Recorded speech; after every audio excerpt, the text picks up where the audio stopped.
ಅಭ್ಯಾಸ ಮಾಡಿ ಅಂತ ಹೇಳ್ತೀನಿ. ಈಗ ಪ್ರಶ್ನೋತ್ತರಕ್ಕೆ ಅವಕಾಶ ಇದೆ, 15 ನಿಮಿಷ ಪ್ರಶ್ನೋತ್ತರಗಳನ್ನ ಮಾಡೋದು. ಯಾರು ಪ್ರಶ್ನೆ ಇದ್ರೆ ಕೈ ಎತ್ತಬಹುದು. ಯೂಟ್ಯೂಬ್ ನಲ್ಲಿ ಯಾವ್ದಾದ್ರು ಪ್ರಶ್ನೆ ಇದ್ರೆ ಕೂಡ ದಯವಿಟ್ಟು ಟೈಪ್ ಮಾಡಿ. ಇಲ್ಲೂ ಕೂಡ ಟೈಪ್ ಮಾಡಬಹುದು. ನಮ್ಮ ಟೆಕ್ನಿಕಲ್ ಟೀಮ್ ವಾಲಂಟಿಯರ್ಸ್ ನಿಮಗೆ ಹೆಲ್ಪ್ ಮಾಡ್ತಾರೆ. ಪ್ರದೀಪ್ ಸರ್ ಯಾರೋ ಹ್ಯಾಂಡ್ ರೈಸ್ ಮಾಡಿದ್ದಾರೆ ನೋಡಿ.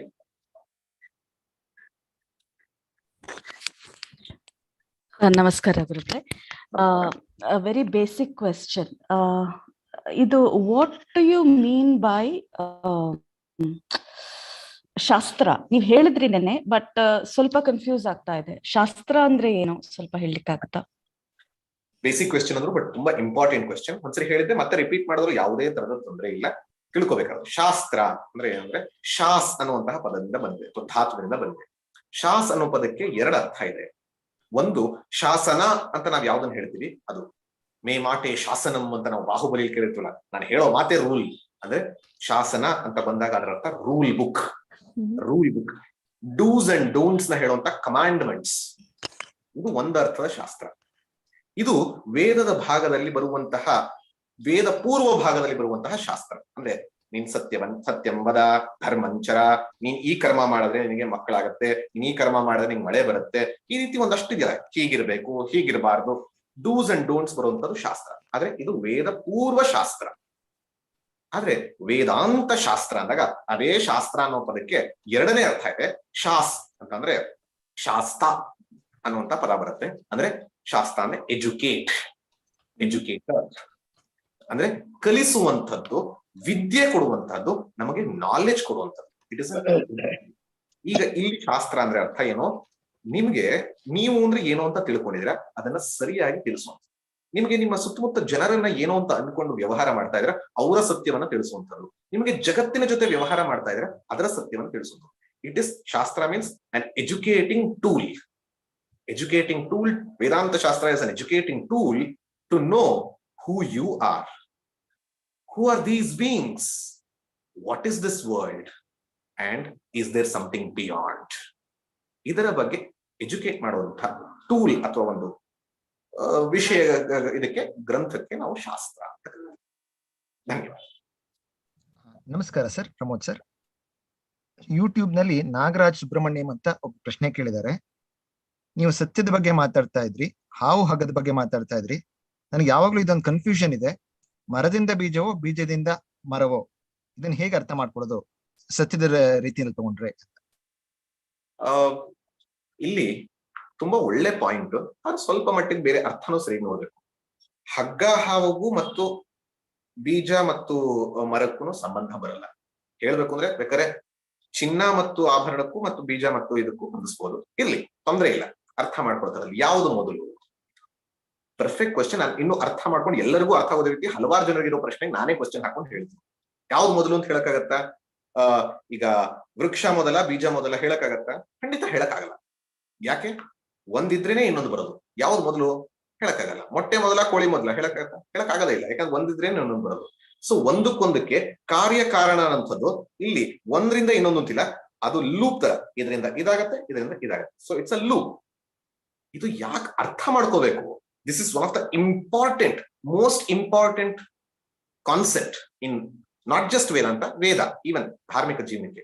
ನಾವೆಲ್ಲ ಹಲವಾರು ಸರಿ ಅನ್ಕೋತೀವಿ, ನಾನು ಯಾಕೆ ಹಿಂಗಿದ್ದೀನಿ, ನಾನು ಯಾಕೆ ಹಿಂಗಿದ್ದೀನಿ, ನೀವ್ ಯಾಕೆ ಹಿಂಗಿದ್ದೀರಾ ಅಂದಾಗ ಹೇಳ್ತಾರೆ ಸ್ವಲ್ಪ ಜನ, ನಿನ್ನ ಕರ್ಮನ. ಯಾವ ಕರ್ಮ? ಹೋದ್ ಜನ್ಮದಲ್ಲಿ ನೀನ್ ಕರ್ಮ ಮಾಡಿದೆ, ಅದಕ್ಕೆ ನೀನ್ ಹೀಗಿದ್ದ. ಹೌದಾ? ಆಯ್ತು.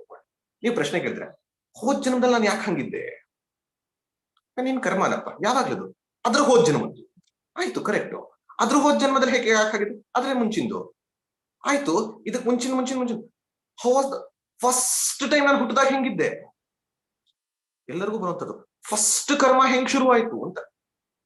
ಇದು ಎಲ್ಲರಿಗೂ ಬರೋ ಪ್ರಶ್ನೆ. ನನಗೂ ಬಂದಿತ್ತು, ನಿಮಗೂ ಬಂದಿರುತ್ತೆ. ಬಂದಿಲ್ಲ ಅಂದ್ರೆ ಕ್ರಿಯೇಟ್ ಮಾಡ್ಕೊಳ್ಳಿ, ಅಲ್ಲೇ ಸಾಲ್ವ್ ಮಾಡ್ಕೊಳ್ಳಿ.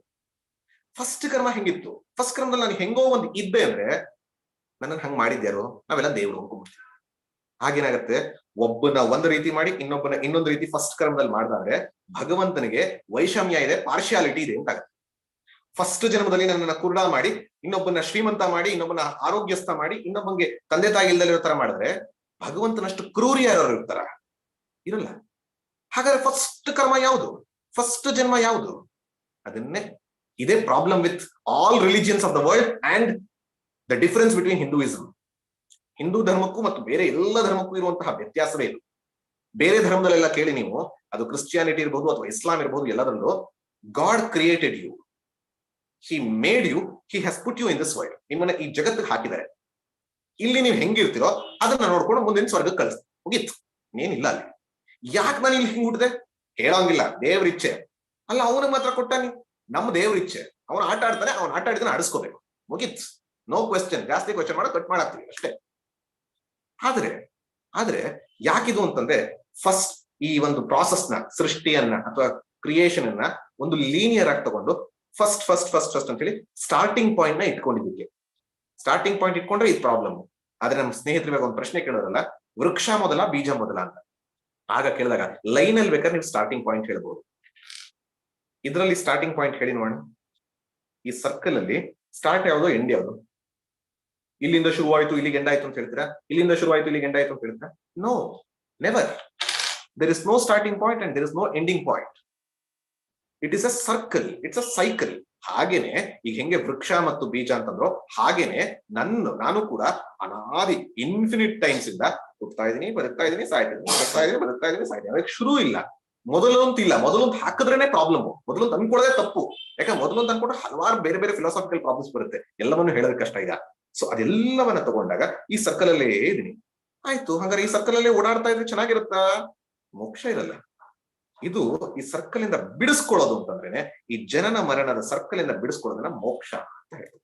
ಟ್ಯಾಂಜೆನ್ಷಿಯಲ್ ಬಿಟ್ಕೊಂಡು ಅದನ್ನ ಹೇಗೆ ಮಾಡಬೇಕು ಅಂದ್ರೆ ತತ್ವಬೋಧ. ಇಲ್ಲಿ ಇದು ಬೀಜ ಮತ್ತು ವೃಕ್ಷಕ್ಕೆ ನಾವು ಯಾವ ರೀತಿ ಶುರು ಅಥವಾ ಕೊನೆಯನ್ನ ಹೇಗೆ ಹೇಳಕ್ಕಾಗಲ್ವೋ, ಹಾಗೆ ನಮ್ಮ ಜೀವನದಲ್ಲೂ ಕೂಡ ಜನ್ಮಕ್ಕೆ ಸಾವಿಗೆ, ಜನನ ಮರಣಕ್ಕೆ ಯಾವುದು ಮೊದಲ ಕರ್ಮ, ಯಾವುದು ಮೊದಲ ಜನ್ಮ, ಯಾವುದು ಕೊನೆ ಜನ್ಮ ಅಂತ. ಕೊನೆ ಜನ್ಮ ಬೇಕಾದ್ರೆ ಹೇಳ್ಬೋದು, ಯಾವಾಗ ಜ್ಞಾನ ಆಗತ್ತೋ, ಯಾವಾಗ ಮೋಕ್ಷ ಆಗತ್ತೋ ಆಗ ಅಂತ. Otherwise circle. ಸೊ ಹಾಗಾಗಿ ಈ ರೀತಿ ಅರ್ಥ ಮಾಡ್ಕೊಂಡೆ.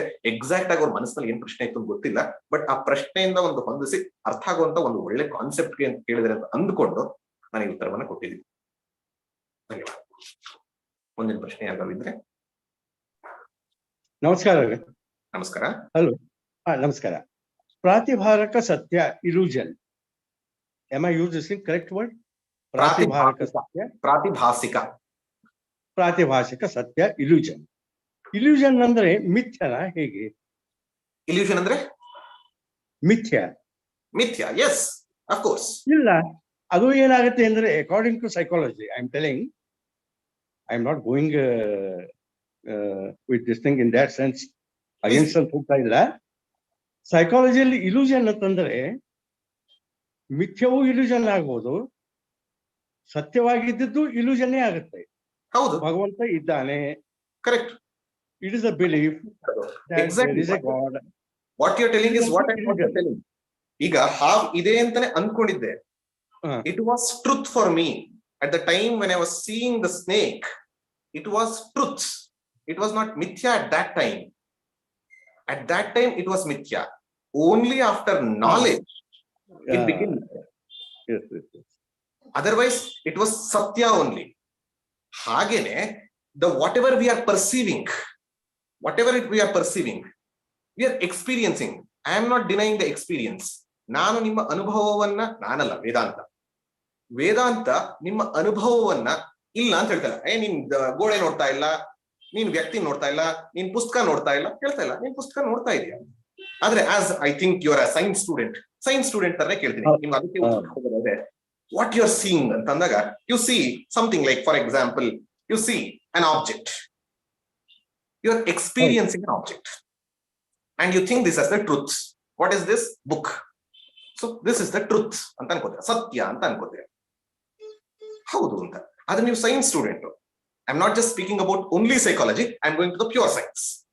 So ಇದ್ರದ್ದು ಸತ್ಯ ಅಂತ ಹೇಳಿದಾಗ, ಬಟ್ ಇದು ಸ್ವಲ್ಪ ಎಂಕ್ವೈರಿ ಮಾಡಿದಾಗ ಗೊತ್ತಾಗುತ್ತೆ ಬುಕ್ ಹೆಂಗ್ ಬಂತು, how this book has been created ಅಂತ ಅಂದಾಗ, ಮರದಿಂದ, from the trees.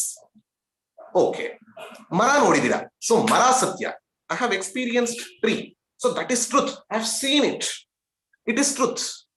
But once I recognize that as truth, this is something like the modification of the same wood in a different form, with some chemical compositions and all.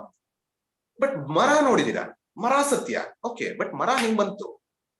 ಬೀಜಕ್ಕೆ ಅಲ್ಲಿದ್ದಂತಹ ಹತ್ತಿರದಲ್ಲಿದ್ದಂತಹ ಮಣ್ಣು ಅದು ಇದು ಗೊಬ್ಬರ ಎಲ್ಲ ಸೇರಿ ಬಂದಿತ್ತು. ಹಾಗಾದ್ರೆ ಏನ್ ಟೋಟಲ್ ಅದು ಮಣ್ಣು ಮತ್ತು ಬೀಜದಿಂದ ಆಗಿರುವಂತದ್ದು. So it is something like earth in Vedantic terms ಅಲ್ಲಿ ಹೇಳೋದಾದ್ರೆ. ಪೃಥ್ವಿ, ಭೂಮಿ ಸತ್ಯ ಆಯ್ತು, ಭೂಮಿ ಸತ್ಯ, ಇಷ್ಟು grass. Then I will ask science students, ಇಷ್ಟು ದೊಡ್ಡದಿನ ಸತ್ಯ ಅಂತ ಹೋಗ್ತೀರಾ? ನೋ ನೋ ನೋ ನೋ, ಇಷ್ಟೆಲ್ಲ ಅಲ್ಲ. All this are illusory. ಏನು ಹಾಗಾದ್ರೆ ಇದೆಲ್ಲ it is because of atoms. Okay, atom ಸತ್ಯ. Atom sub atomic molecules, sub atomic molecule ಸತ್ಯ. No no no, strings, quarks, ಈ ರೀತಿ ಹೋಗ್ತಾ ಹೋಗ್ತಾ ಹೋಗ್ತಾ ಹೋಗ್ತಾ you go to a point whatever you are seeing it is appearance. ನೀವು ನೋಡ್ತಾ ಇದ್ದೀರಾ, ನಿಮ್ಮ ಎಕ್ಸ್ಪೀರಿಯನ್ಸ್ ಬರ್ತಾ ಇದೆ, ನೀವು ಅದನ್ನು ಉಪಯೋಗಿಸ್ತಾ ಇದ್ದೀರಾ. ಆದರೆ ಅದರ ಸತ್ಯತ್ವ, what is the real substance ಅಂತಂದಾಗ ಸೈನ್ಸ್ ಈಗ ಅಲ್ಲಿಗೆ ಕ್ವಾರ್ಕ್ಸ್, ಸಬ್ ಅಟಾಮಿಕ್ ಪಾರ್ಟಿಕಲ್ಸ್ ಈ ರೀತಿ ಹೋಗಿದೆ. ಅದಕ್ಕಿಂತ ಹೋಗಿ ಬಿಗ್ ಬ್ಯಾಂಗ್ ಅಂತ ಹೋಗಿ, ಬಿಗ್ ಬ್ಯಾಂಗ್ ಇಂತ ಮುಂಚೆ ಇದ್ದಂತಹ 4 ಫಂಡಮೆಂಟಲ್ ಎನರ್ಜೀಸ್ ನ ಹೇಳುತ್ತೆ. ಅದಕ್ ಮುಂಚೆ ಏನಿತ್ತು ಅಂತಂದ್ರೆ ಅವ್ರು ಹೇಳ್ತಾರೆ ವಾಯ್ಡ್ ಅಂತ ಹೇಳ್ತಾರೆ. From nothing something can come. ಆ ನಥಿಂಗ್ ಏನಿತ್ತು ಅಂತ ಗೊತ್ತಾಗ್ತಾ ಇಲ್ವಲ್ಲ, ಅದನ್ನ ಅವ್ಯಕ್ತ ಅಂತ ಹೇಳ್ತೀವಿ ಅಷ್ಟೇ ಹೊರತು ಆ ಇತ್ತು, ಏನೋ ಒಂದು ಇತ್ತು, ಇದ್ದಿದ್ದೇ ಹೊರಗೆ ಬರ್ಬೇಕು, ಅದನ್ನ ನಾವೇನ್ ಹೇಳ್ತಾ ಇರೋದು ಎಕ್ಸಿಸ್ಟೆನ್ಸ್. ಸೊ ಸತ್ಯ ಅಂತಂದಾಗ go to the depth of the reality. Whatever you see, ನೀವು ಹೇಳಿದಂಗೆ ಖಂಡಿತ ಪರ್ಫೆಕ್ಟ್ ಆಗಿ ನೀವು ಹೇಳಿದ್ರಿ. ದೇವರು ಅನ್ನೋದನ್ನ ನೀವು ನೋಡಿದ್ರೆ ಅದನ್ನ ನೀವು ಅನಲೈಸ್ ಮಾಡಿ ಸತ್ಯನೋ ಸುಳ್ಳೋ ನೀವೇ ಯೋಚನೆ ಮಾಡ್ಬೋದು. ನೀವು ಹೇಳಲ್ಲ ದೇವರು ಅನ್ನೋದಿದೆ, it can be a myth. Yeah, it can be a myth, but what according to you is God. First define it, then ಸತ್ಯನ ಮಿಥ್ಯಾನ definitely we can discard it or accept it. Because I will quote sir C V Raman, great scientist. ಅವ್ರೊಂದ್ಸರಿ ಸುಧಾಕರ್ ಚತುರ್ವೇದಿ ಅಂತ ಇಲ್ಲ ಬೆಂಗಳೂರಲ್ಲಿ ಈಗ ಒಂದ್ 2 ವರ್ಷದಿಂದ ತೀರ್ಹೋದ್ರು. ಅವ್ರ ಹತ್ರ ಒಂದ್ಸರಿ ಕಾನ್ವರ್ಸೇಷನ್ ಆಗ್ತಾ ಇತ್ತು. Sudhakar Chaturvedi was a great Vedic pandit. So ಅವ್ರ ಹತ್ರ ಹೀಗೆ ಮಾತಾಡ್ತಾ ಇದ್ದಾಗ ಸಿ ವಿ ರಾಮನ್ ಹೇಳಿದ್ರು, I am a big atheist, I don't believe in God, these are all myth. ನೀವು ಹೇಳ ಹಾಗೆ ಇದೆಲ್ಲ ಮಿತ್ ಇರಬಹುದು. ಸುಧಾಕರ್ ಚತುರ್ವೇದಿ ಅವ್ರು ಕೇಳಿದ್ರು, ಆಯ್ತು, ನೀವ್ ಯಾವ್ದೋ ಒಂದನ್ನ ಮಿತ್ ಅನ್ಬೇಕು ಅಂದ್ರೆ ಅದ್ರ ಬಗ್ಗೆ ಏನೋ ಒಂದು ಕಲ್ಪನೆ ಇರ್ಬೇಕಲ್ಲ, ಏನು ನಿಮ್ ಪ್ರಕಾರ ದೇವರು ಅಂತ. ಆಗ ಅವ್ರು ಅನ್ಕೊಂಡಿದ್ದನ್ನ ಹೇಳೋದು, ದೇವರು ಅಂದ್ರೆ ಏನು ಕೇರ್ ಬಂದಂತದ್ದು, ರಿಲಿಜಿಯಸ್ ವೇಲಿ ದೇವರು ಅಂದ್ರೆ ಹೀಗೆ ಹೀಗೆ ಅಂತ ಏನ್ ಕೇಳಿದ್ರು ಅದನ್ನೆಲ್ಲ ಹೇಳಿದ್ರು. ಸುಧಾಕರ್ ಚತುರ್ವೇದಿ ಅವರು, ಇದೇ ದೇವರಾದ್ರೆ I am also in your party, I am also non believer, I am also atheist. ನಂಬಲ್ವಾ ದೇವ್ರನ್ನ? ಹಾಗಿದ್ರೆ ಇಲ್ಲ, ನಾನ್ ದೇವ್ರ ನಂಬ್ತೀನಿ, ನೀವ್ ಹೇಳ್ತಾರೋ ದೇವ್ರ ನಂಬಲ್ಲ. ಯಾಕಂದ್ರೆ ಅದು ನೀವು ಹೇಳಿದಂಗೆ ಮಿತ್ ಆಗಿರಬಹುದು, ಮಿತ್. ಮತ್ ಹಾಗಾದ್ರೆ ಏನು ಅಂತಂದಾಗ ಈ ವೇದಿಕ್ ವೇಯಲ್ಲಿರುವಂತಹ ಒಂದು ವಿಚಾರಧಾರೆಯಲ್ಲಿ ದೇವರು ಅಂದ್ರೆ ಏನು ಅಂತ ಬೇಕು ಅಂದ್ರೆ ನಿಮ್ಗೆ ಡೀಟೇಲ್ಸ್ ಬೇಕು ಅಂದ್ರೆ ನಂದೇ ಒಂದು ಟಾಕ್ ಇದೆ ವೇದಾಂತ ಪ್ರೈಮರಿಲಿ, ಡಿಫೈನಿಂಗ್ ಗಾಡ್ ಅಂತ. ಅದನ್ನ ನೋಡೋ ಸ್ವಲ್ಪ ಗೊತ್ತಾಗುತ್ತೆ. ಸೊ ಅಲ್ಲಿ ವೇದಾಂತದ ವಿಚಾರದಲ್ಲಿ ಭಗವಂತ ಅಂದ್ರೆ ಏನು ಅನ್ನೋದು ನೀವು ಎಕ್ಸ್ಪ್ಲೈನ್ ಮಾಡೋದು. ಸರ್ ಸಿ ವಿ ರಾಮನ್ ಹೇಳ್ತಾರೆ, if this is god, I am the first devotee of god. So ಆ ರೀತಿಯಲ್ಲಿ ಯಾವುದನ್ನ ನಾವು ವಿಚಾರ ಮಾಡ್ತಾ ಇದೀವಿ, ಟ್ರುತ್ ಅಥವಾ ಮಿತ್ ಅಂತ ಅನ್ಬೇಕಾದ್ರೆ we need to have something. It should be perceptible, either to eyes or ears or nose or mind. It should be perceptible. Then you can either approve it or reject it. ಹಾಗಾಗಿ ಮಿತ್ ಆಗಬಹುದು, ಯಾವುದು object ಆಗಿದೆ. ಇಲ್ಲಿ object ಅನ್ನ ದೇವರು ಅಂತ ಹೇಳ್ತಾನೆ ಇಲ್ಲ. ಏನು ಅಂತ ಅನ್ನೋದನ್ನ ನೆಕ್ಸ್ಟ್ ನೋಡ್ತೀವಿ ನಾವು, ನಾಳೆ ಸ್ವಲ್ಪ ಬರುತ್ತೆ. ಇನ್ನೊಂದು 3-4 ಕ್ಲಾಸ್ ನಲ್ಲಿ ನಿಜವಾಗ್ಲೂ ನೀವು ಯಾವ್ದನ್ನ ಅನ್ಕೊಂಡಿದ್ರೆ ಅದರ ಒಂದು ರಿವೆಲೇಷನ್ ಆಗುತ್ತೆ. ಸೊ ಹಾಗಾಗಿ ಅದನ್ನ ನೀವು ನೋಡಿ, ಅದನ್ನ ಅಪ್ಪಿತಪ್ಪಿ ನೀವು ಡಿನೈ ಮಾಡಿ ಮಿತ್ ಅಂತ, I will also become one more follower of you if that is. ಇಲ್ಲ ಅಂದ್ರೆ ಇಲ್ಯೂಷನ್ಸ್ ವ್ಯಾವಹಾರಿಕ ಸತ್ಯ, ಪಾರಮಾರ್ಥಿಕ ಸತ್ಯದಲ್ಲಿ ವಿಂಗಡಣೆ ಆದರೆ ಅದರ ಬಗ್ಗೆ ಸರಿಯಾಗಿ ಅರ್ಥ ಆಗುತ್ತೆ ಅಲ್ವಾ? ಸೊ ಇಲ್ಲಿ ಬೇಸಿಕಲಿ ಏನಾಯ್ತು, ಒಂದ್ ಯಾವ್ದೋ ಒಂದು ಇಲ್ಯೂಷನ್ ಇತ್ತು. ಇಲ್ಯೂಷನ್ ಅನ್ನ ಹೋಗ್ಲಾಡ್ಸಕ್ಕೆ ಏನ್ ಬೇಕಾಯ್ತು, ನನಗೆ ವೇದಾಂತ ಜ್ಞಾನ ಬೇಕಾಗ್ಲಿಲ್ಲ. ಇಲ್ಯೂಷನ್ ಅನ್ನ ಹೋಗ್ಸೋದಕ್ಕೆ ನನಗೆ ನಾರ್ಮಲ್ ಜ್ಞಾನ. ಅಲ್ಲಿ ಎಕ್ಸಾಂಪಲ್ ತಗೊಂಡಿದ್ದ ಎಕ್ಸಾಂಪಲ್ ಹೇಳೋದಾದ್ರೆ, ಹಗ್ಗದಲ್ಲಿ ಹಾವು ಕಾಣಿಸ್ತಾ ಇತ್ತು, ಇಲ್ಯೂಷನ್ ಇತ್ತು. ಅಥವಾ ಸೈನ್ಸ್ ಸ್ಟೂಡೆಂಟ್ ಆದ್ರೆ ಆಕಾಶದಲ್ಲಿ ಬ್ಲೂ ಕಾಣಿಸ್ತಾ ಇದೆ, ಅದನ್ನ ಹೋಗ್ಲಾಡ್ಸೋದಕ್ಕೆ ಅದ್ರದನ್ನ ಆ ಜ್ಞಾನವನ್ನ ನೀವು ಅಲ್ಲಿ ಕಾಣಿಸ್ತಾ ಹಾವು ಹಂಗೆ ಕಾಣಿಸ್ತಾ ಇರುತ್ತೆ, ಸ್ಕೈ ಬ್ಲೂನೇ ಕಾಣುತ್ತೆ. ಆದ್ರೆ ಅದನ್ನ ಹೋಗ್ಸೋದಕ್ಕೆ ನನಗೆ ವೇದನ ಓದ್ಬೇಕಾಗಿಲ್ಲ, ವೇದಾಂತನ ಓದ್ಬೇಕಾಗಿಲ್ಲ, ತತ್ವಬೋಧನ ಓದ್ಬೇಕಾಗಿಲ್ಲ. ನಾರ್ಮಲ್ ಕಾಮನ್ ಸೆನ್ಸ್ ಉಪಯೋಗಿಸ್ಬೇಕು ಅಥವಾ ಸೈನ್ಸ್ ಉಪಯೋಗಿಸ್ಬೇಕು. ಆಗ ಈ ಇಲ್ಯೂಷನ್ ಅನ್ನೋದನ್ನ ಹೋಗ್ಸೋದಕ್ಕೆ ನಾರ್ಮಲ್ ವ್ಯಾವಹಾರಿಕ ಜ್ಞಾನ, it could be science or it could be common sense, ಅದರಿಂದ ಪ್ರಾತಿಭಾಸಿಕ ಸತ್ಯನ ನೆಗೇಟ್ ಮಾಡುತ್ತೆ. ಇದು ಸುಳ್ಳು ಅಂತ ಹೇಳುತ್ತೆ, ಸತ್ಯವನ್ನ ತೋರಿಸುತ್ತೆ.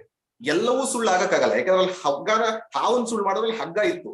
ಡೆಸರ್ಟ್ ಕಾಣುತ್ತೆ, ಅಲ್ಲಿ ಮಿರಾಜ್ ಇತ್ತು ಅಂತಂದಾಗ ಮಿರಾಜನ್ ಬೇಕಾದ್ರೆ ನೀವು ಹೊಡೆದು ಹಾಕೋದು, ಡೆಸರ್ಟ್ ಇಲ್ಲ ಅಂತ ಹೇಳಕ್ಕಾಗಲ್ಲ. ಹಾಗೆ ಮಿಥ್ಯೆ ಇರ್ಬೇಕು ಅಂದ್ರೆ ಅದಕ್ಕೆ ಅಧಿಷ್ಠಾನವಾಗಿ, ಅದಕ್ಕೆ ಸಪೋರ್ಟ್ ಆಗಿ ಸತ್ಯ ಅನ್ನೋದು ಯಾವುದೋ ಒಂದಿರ್ಬೇಕು. ಸೊ ಹಾಗಾಗಿ ಇಲ್ಲಿ ಆ ಏನಾಯ್ತು, ಪ್ರಾತಿಭಾಸಿಕ ಸತ್ಯವನ್ನ ಕಾಮನ್ ಸೆನ್ಸ್ ಜ್ಞಾನದಿಂದ ಅಥವಾ ಸೈನ್ಸ್ ಜ್ಞಾನದಿಂದ ಹೊಡೆದಾಕ್ದೆ. ಪ್ರಾತಿಭಾಸಿಕ ಸತ್ಯ ಅಂತ ನಾನು ಅಂದ್ಕೊಂಡಿದ್ದೀನ, ಇದು ಆಭಾಸ, it's an illusion, it's a projection ಅಂತ ಹೇಳಿ ಅದನ್ನ ರಿಜೆಕ್ಟ್ ಮಾಡಿದೆ. ಇದು ಮೊದಲಾಯ್ತು. ಇದು ಎಲ್ಲರಿಗೂ ಗೊತ್ತು, ಹಲವಾರು ಇತರದ್ದು ಮಾಡ್ತೀವಿ. ಆದ್ರೆ ಈಗ ನಮಗೆಲ್ಲರಿಗೂ ಎಕ್ಸ್ಪೀರಿಯನ್ಸ್ ಆಗ್ತಿದೆಯಲ್ಲ ಈ ವರ್ಲ್ಡ್ ಆಫ್ ಆಬ್ಜೆಕ್ಟ್ಸ್, ಇದನ್ನ ನಾವು ಸತ್ಯ ಅಂತಾನೆ ನಂಬಿದೀವಿ. This is body, this is ಸತ್ಯ, this is watch, this is ಸತ್ಯ, ದಿಸ್ ಇಸ್ ಬ್ಯಾಂಗಲ್, ಸತ್ಯ, ಇದೆಲ್ಲ ನಾವು ಮಾಡಿದೀವಿ, ಎಕ್ಸ್ಪೀರಿಯನ್ಸ್ ಮಾಡ್ತಾ ಇದೀವಿ. ಹೇಗೆ ನಾವು ಹಾವನ್ನ ನೋಡುವಾಗ ಹಾವು ಸತ್ಯವೇ ಆಗಿತ್ತೋ ಹಾಗೆ ನಾವಿದನ್ನ ಈಗ ಎಕ್ಸ್ಪೀರಿಯನ್ಸ್ ಮಾಡ್ತಾ ಇರುವಾಗ ಇದು ಸತ್ಯನೇ ಆಗಿ ನೋಡ್ತಾ ಇದೆ. ಹೇಗೆ ಹಾವನ್ನ ಹೋಗಲಾಡಿಸಕ್ಕೆ ಅಥವಾ ಹಾವಿನ ಜ್ಞಾನವನ್ನು ಹೋಗಲಾಡಿಸ್ಲಿಕ್ಕೆ ಕಾಮನ್ ಸೆನ್ಸ್ ಜ್ಞಾನ ಬೇಕಾಯ್ತೋ, ಇಲ್ಲಿ ಈ ಒಂದು ಎಂಪಿರಿಕಲ್ ರಿಯಾಲಿಟಿಯ ಆಬ್ಜೆಕ್ಟಿವ್ ವರ್ಲ್ಡ್ ಬಗ್ಗೆ ಇರುವಂತಹ ಜ್ಞಾನ, ಸತ್ಯ ಅಂತ ಅನ್ಕೊಂಡಿರೋ ಜ್ಞಾನ ಹೋಗ್ಲಾಡ್ಸಕ್ಕೆ ಕಾಮನ್ ಸೆನ್ಸ್ ಬೇಕಾಗತ್ತ? ಆಗಲ್ಲ. ಯಾಕಂದ್ರೆ ಕಾಮನ್ ಸೆನ್ಸ್ ಇಂದಾನೆ ಇದನ್ನು ಒಪ್ಕೊಂಡಿರೋದು ನಾವು. ಸೈನ್ಸ್ ನಿಂದ ಹೋಗ್ಲಾಡ್ಸಕ ಸೈನ್ಸ್ ಹೇಳ್ತಾ ಇರೋದು this is object, material object. ಹಾಗಾದ್ರೆ ಇದು ಮಿಥ್ಯಾ ಅಂತ ಹೇಳಬೇಕಾದ್ರೆ ಯಾವ್ದು ಬೇಕಾಗತ್ತೆ? ವೇದಾಂತ ಬೇಕಾಗುತ್ತೆ. ಆ ವೇದಾಂತ ಶಾಸ್ತ್ರದಿಂದ ಇದು ಯಾವ ರೀತಿ ಮಿಥ್ಯಾ ಅಂದ್ರೆ ಅಗೇನ್ ನಾನ್ ಎಕ್ಸಿಸ್ಟಿಂಗ್ ಅಲ್ಲ, ಅಪಿಯರಿಂಗ್. ನಾನ್ ಎಕ್ಸಿಸ್ಟಿಂಗ್ ಆದ್ರೂ ಕೂಡ ಅಪಿಯರಿಂಗ್, ಅದು ಇಲ್ವೇ ಇಲ್ಲ, ಇದೆ, ತೋರ್ತಾ ಇದೆ. ಯಾವ್ದ್ರಿಂದ ತೋರ್ತಾ ಇದೆ? ಇರೋಂತ ಒಂದು ವಸ್ತುವೆ ಆ ರೀತಿ ತೋರ್ತಾ ಇದೆ. ಹಾಗಾಗಿ ಕಾಮನ್ ಸೆನ್ಸ್ ನಿಂದ ಪ್ರಾತಿಭಾಸಿಕದಿಂದ ವ್ಯಾವಹಾರಿಕ ಬರ್ಬೋದು, ವ್ಯವಹಾರದಿಂದ ಪಾರಮಾರ್ಥಿಕ, the highest goal of life, ಮೋಕ್ಷ ಅಂತ ಹೇಳೋದಕ್ಕೆ ಹೋಗ್ಬೇಕು ಅಂದ್ರೆ ಅದಕ್ಕೆ ವೇದಾಂತ ಜ್ಞಾನ ಬೇಕಾಗುತ್ತೆ. ತುಂಬಾ ಒಳ್ಳೆ ಪ್ರಶ್ನೆ, ಸ್ವಲ್ಪ ಡೀಟೇಲ್ಡ್ ಉತ್ತರ ಆಯ್ತು, but required. Thank you so much. Pramod sir, time ಆಗಿದೆ ಅಲ್ವಾ? ಟೈಮ್ 8:05 ಬಂತು. ಸೊ ಇವತ್ತಿನ ನಿಲ್ಸೋಣ. ನಾಳೆ ಮತ್ತೆ ಪ್ರಶ್ನೆಗಳನ್ನು ಖಂಡಿತ ಕೇಳಬಹುದು. ಇವತ್ತಿನ ಬಗ್ಗೆ ಏನೋ ಬೇಕಾದ್ರೆ ಪ್ರಶ್ನೆ ಇದ್ರೆ ಕೇಳಬಹುದು. ಯಾಕಂದ್ರೆ ಇವತ್ತಿನ ಹಲವಾರು ಪ್ರಶ್ನೆಗಳು ಬರೋ ಸಾಧ್ಯತೆಗಳಿದೆ. ಬರಲಿ, ಎಲ್ಲವನ್ನ ಪರಿಹರಿಸ್ಕೊಳ್ಬೇಕಾರೆ ವಾಟ್ಸ್ಆಪ್ ಗ್ರೂಪ್ ನಲ್ಲಿ ಕೂಡ ಕೇಳಬಹುದು. ಸೊ ಹಾಗಾಗಿ ಇವತ್ತು ಇಲ್ಲಿ ನಿಲ್ಲಿಸ್ತಾ ಇದೀವಿ. ದಯವಿಟ್ಟು ಇವತ್ತಿನ ಒಂದು ಕಾನ್ಸೆಪ್ಟ್ ನ ಅರ್ಥ ಮಾಡ್ಕೊಳ್ಳೋದಕ್ಕೆ ಮತ್ತೆ ಪ್ರಯತ್ನ ಮಾಡಿ. ಒಂದು ಸರಿ ಆಗತ್ತೆ ಅಂತ ನಾನು ಹೇಳೋದಿಲ್ಲ, ಬಟ್ ಅಂಡರ್ಸ್ಟ್ಯಾಂಡ್ ಮಾಡ್ಕೊಂಡ್ರೆ it's easy to walk the paths. It's easy. Otherwise ಇದೊಂದನ್ನು ಬಿಟ್ಟು ಮುಂದಕ್ಕೆ ಹೋಗ್ಬೋದು, ಬಟ್ ಮತ್ತೆ ಯಾವಾಗಲೇ ಆಗಲಿ ಇದೇ ಕಾನ್ಸೆಪ್ಟ್ ಬರಲೇಬೇಕಾಗುತ್ತೆ. ಸೊ ಹಾಗಾಗಿ ಎಲ್ಲರೂ ಕೂಡ ಇದನ್ನ ಅರಿತುಕೊಳ್ಳುವಂತ ಪ್ರಯತ್ನ, ಕನ್ವಿನ್ಸ್ ಮಾಡ್ಕೊಳ್ತಾರೆ. ನಾನು ಹೇಳಿದೆ ಅಂತ ದಯವಿಟ್ಟು ಒಪ್ಕೊಬೇಡಿ. ಯಾವತ್ತು ಹೇಳಿದ್ರು ಕೂಡ ನಾನು ಪ್ರಮೋದ್ ಸರ್ ಹೇಳೋದಂತ ಹೆಂಗೆ ಇದು ಚಿನ್ನ, ಇದು ಬಳೆ ಅನ್ನೋದು ಎಷ್ಟು ಸತ್ಯ ವ್ಯಾವಹಾರಿಕ, ಚಿನ್ನ ಅನ್ನೋದು ಹೆಂಗೆ ಹೈಯೆಸ್ಟ್ ಆಯ್ತೋ ಆ ಮಟ್ಟಿನ ಕನ್ವಿಕ್ಷನ್ ಬರೋವರೆಗೂ ಕೂಡ ನಾವು ಈ ವೇದಾಂತ ಶ್ರವಣವನ್ನು ಮಾಡ್ತಾ ಇರ್ತೀವಿ. ಸೊ ಅಲ್ಲಿವರೆಗೂ ಮಾಡೋಣ ಅಂತ ಹೇಳ್ತಾ ಇವತ್ತಿನ ಪ್ರೇರಣೆ ತಗೊಂಡು ನಾವು ಶಮಾಧಿ ಷಟ್ಕ ಸಂಪತ್ತಿಗಳನ್ನ ಮಾಡ್ಕೊಂಡು ತತ್ವ ವಿವೇಕವನ್ನ ಮಾಡ್ಲಿಕ್ಕೆ ಸತ್ಯ ಮಿಥ್ಯವನ್ನ ತಿಳ್ಕೊಂಡು ಸತ್ಯಕ್ಕೆ ಹೆಚ್ಚು ಪ್ರಾಶಸ್ತ್ಯವನ್ನ ಕೊಡೋಣ ಅಂತ ಹೇಳ್ತಾ ಇವತ್ತಿನ ಮುಗಿಸೋಣ. ಧನ್ಯವಾದಗಳು. ನಮಸ್ಕಾರ. ಇವತ್ತು ಕೂಡ ಯೂಟ್ಯೂಬ್ ನಲ್ಲಿ ಹಾಗೂ ವಾಟ್ಸ್ಆಪ್ ನಲ್ಲಿ ಎಲ್ಲರೂ ಅಟೆಂಡ್ ಮಾಡಿದಿರಾ ಹಾಗೂ ಪ್ರಶ್ನೆಗಳನ್ನ ಕೂಡ ಕೇಳಿದಿರಾ. ಹಾಗೆ ಈಗ ವಾಟ್ಸ್ಆಪ್ ಗ್ರೂಪ್ ಓಪನ್ ಆಗುತ್ತೆ. ನಿಮ್ಮ ಅನಿಸಿಕೆಗಳನ್ನ, ಇವತ್ತಿನ ಸೆಷನ್ ಬಗ್ಗೆ ಏನಿದ್ರು ಅನಿಸಿಕೆಗಳನ್ನ ಕೊಡ್ಬೋದು, ಹಾಗೂ ಏನಾದ್ರು ಪ್ರಶ್ನೆಗಳಿದ್ರೆ ಪ್ರಶ್ನೆಗಳನ್ನ ಕೂಡ ಕೇಳಬಹುದು. ಅದನ್ನ ನಾವು ಉತ್ತರಿಸ್ತೀವಿ. ಹಾಗೂ ನಾಳೆ ಮತ್ತೆ 6:20ಕ್ಕೆ ವಾಟ್ಸಪ್ ಇದು ಮತ್ತೆ ಝೂಮ್ ಶುರು ಆಗುತ್ತೆ. ಅಟೆಂಡ್ ಮಾಡೋರು 6:20ಕ್ಕೆ ಬಂದು ಝೂಮ್ಗೆ ಲಾಗಿನ್ ಆಗ್ಬಹುದು. ಅಂಡ್ ಬೇರೆಯವರೆಲ್ಲರೂ ಯೂಟ್ಯೂಬ್ ನಲ್ಲಿ ವೀಕ್ಷಿಸಬಹುದು. ಸೊ ಇವತ್ತು ಅಟೆಂಡ್ ಮಾಡಿದ ಎಲ್ಲರಿಗೂ ಧನ್ಯವಾದಗಳು. Thank you.